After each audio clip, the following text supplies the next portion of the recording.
One of the things I'll tell you about dementia is when you sort of start coping with dementia, you're going to grieve. And grief has basically 5 major stages that you go through, okay? Who remembers Kubler-Ross? What's the first stage? Denial.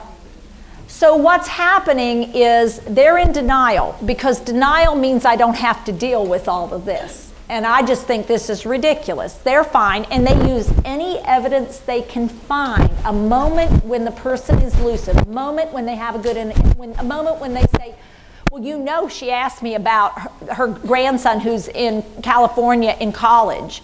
Somebody who's demented couldn't do that.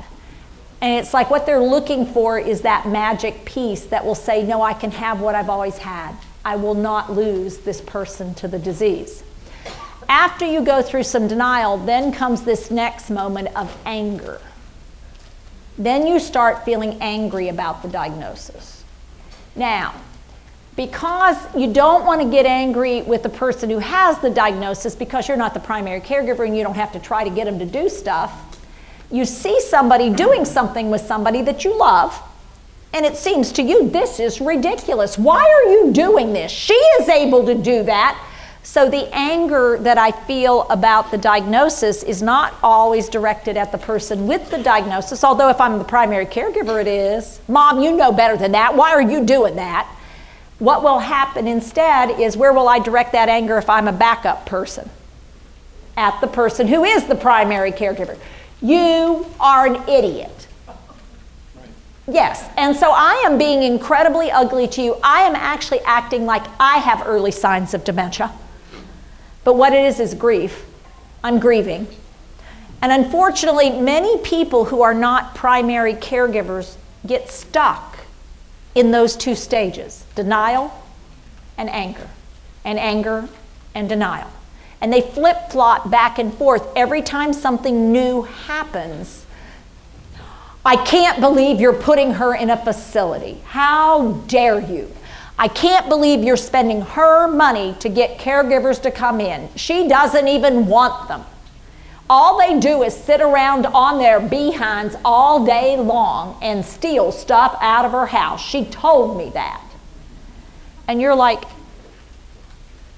what part of she has dementia are you not getting? Pretty much most of it.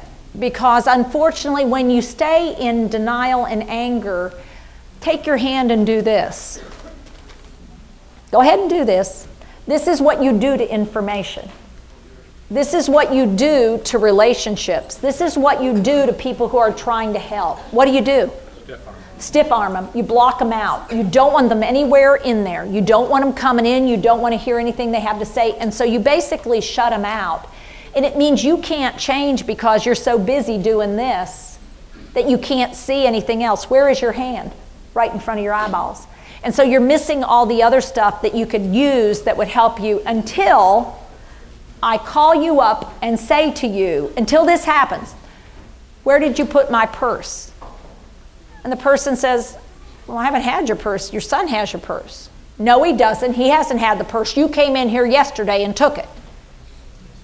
And then all of a sudden, you will get a phone call very frequently. What in the hell is going on with Mom? She called me and accused me of taking something, and I haven't even been over there in a week. Now, what you have to be real careful of, people who want to get support, this is not the time to get your finger out and say, I told you so. Because where will you send them? Back to anger and denial. What you want to say is, this is where you have to be the big, bad brain that's got lots happening, and you've got to say, wow, I bet that was really hard to hear her say that. That must have hurt. I know you weren't over there, so I bet that was really hard when she said you'd come in and stolen something. You know you didn't. Wow. So how did you leave it with her? And so what you finally start to do is break the wall down.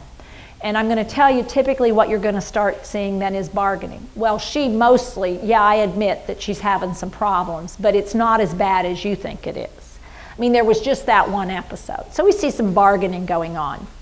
And then next, if you keep working on it and you don't give up and you give yourself some time and some space and recognize you may need somebody other than you doing any of this, you'll get to, I hate this. Oh, I hate losing her. This is so hard. Didn't it kill you when you put, and all of a sudden now what am I experiencing? Sadness. Because now I'm acknowledging, oh my God, I'm losing her. We're losing her. We're both losing her. And she's not coming back. And only then can you get to acceptance. And I will tell you, unfortunately, some family members don't get to acceptance until 5 years after the death of the individual, because they haven't figured out how to let it go.